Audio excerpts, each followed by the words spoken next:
To play a shot completely straight, I have to make this line on the cue ball strike this line on the object ball.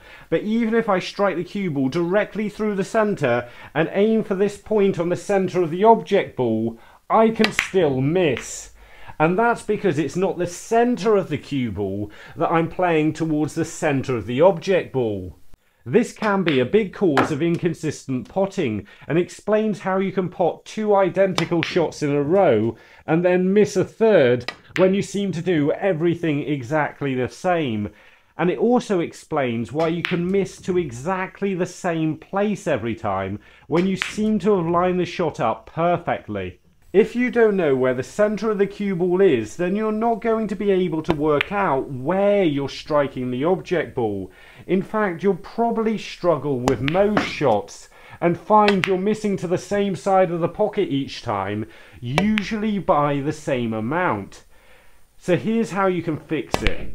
If you keep missing shots to the right hand side like I did on that last black, then you can just assume that the centre of the cue ball is slightly to the left of where you think it is. Now I don't mean strike the cue ball with your cue slightly to the left of centre, still hit it with your cue in the same place, but what I mean is assume the back of the cue ball, the bit that's striking the object ball, in this case the red, is slightly further to the left. So as I'm playing this shot and lining it up, I'm actually lining this up to strike very slightly to the right of where I normally strike. And as you can see, that's slightly too much. I still potted the object ball, but it went very slightly to the left side of the pocket. So if I try again and just assume the centre of the cue ball is in between where I first thought it was and where I corrected it to, I should now be in the right place.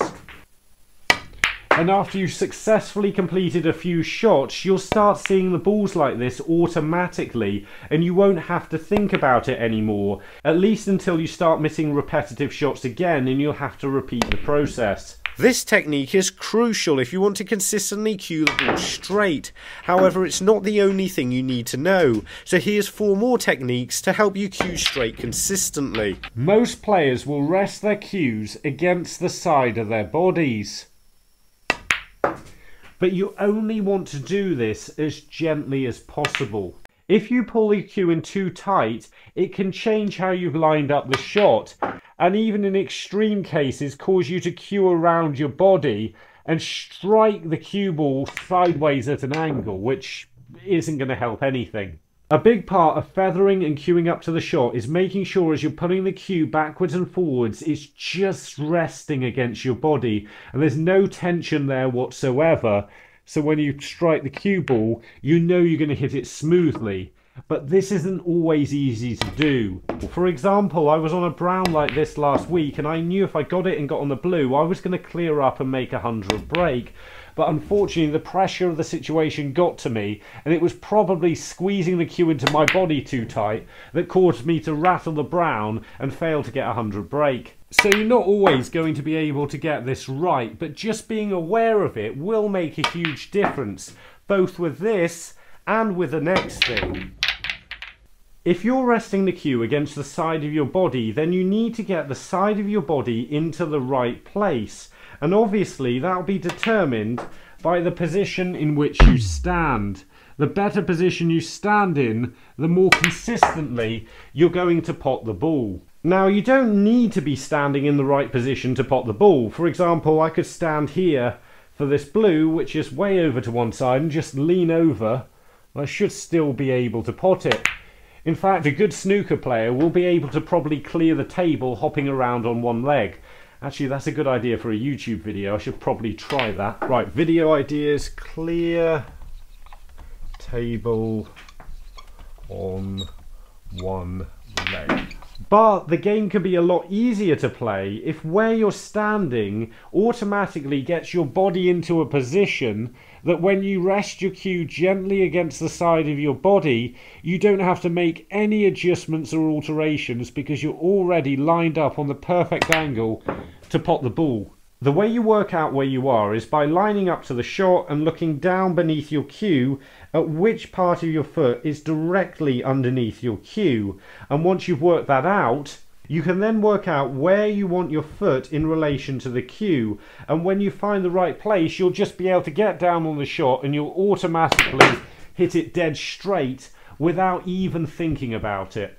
And that's because if you stand in the right place with the cue gently resting against the side of your body, then the cue will automatically be on the right line to pot the ball, so long as you then push it through smoothly. So before we look at smoother cueing, we're just going to find Chance, who's in Lawton, Oklahoma, which is there.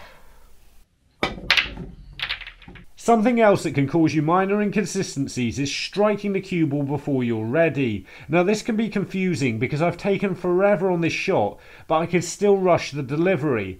And that means when I start pulling my cue back, I suddenly push it through like that, really quickly. And this can cause you to be a little bit out with the pot and a lot out with the pace of the shot and cause you to be a long way out of position. If you've got this problem, then you may worry about shots where you've got to strike the cue ball hard or close to the edge, where you might be worried about miscuing shots. And the solution to this problem is to increase the distance between your bridge hand and the cue ball and make sure you're pulling the cue back a lot further and you have a smoother delivery of the cue, because you'll find this takes a lot of pressure off the shot when you're actually pushing the cue through. You only need to do this with firmer shots, but it allows you to get more speed and more spin out of the cue ball with less effort, because you're able to push the cue through smoother. And to prove how well this works, I'm going to pot this awkward red down the cushion first time in one take. I might not be able to say all the words right, but because I can pull the cue back smoothly and further, then I can deliver it exactly how I want to, and it takes a lot of pressure off these shots. Once you have a cue action that works fairly consistently, the big secret to improving it is to keep as much as possible the same, because the more predictable your cue action is, the better you are going to be able to line up the shot. And the better you are at lining up the shot, the more confident you'll be in your cue action, and the less likely you are to move on the shot or cue across it. And a more predictable cue action allows you to line the shot up more consistently, and the better you line the shot up, the more confidence you'll have in your cue action. So with practice and a little bit of time, this is how you steadily improve. And that probably means all that's left to do is see if I can clear the table standing on one leg. Although that might have to wait until I completely run out of ideas, and we've got a couple of big shot recreation videos just like these two coming up in the near future. So remember, don't just watch, play, and make the commitment to becoming a better player by subscribing to the channel and visit the website. See you later.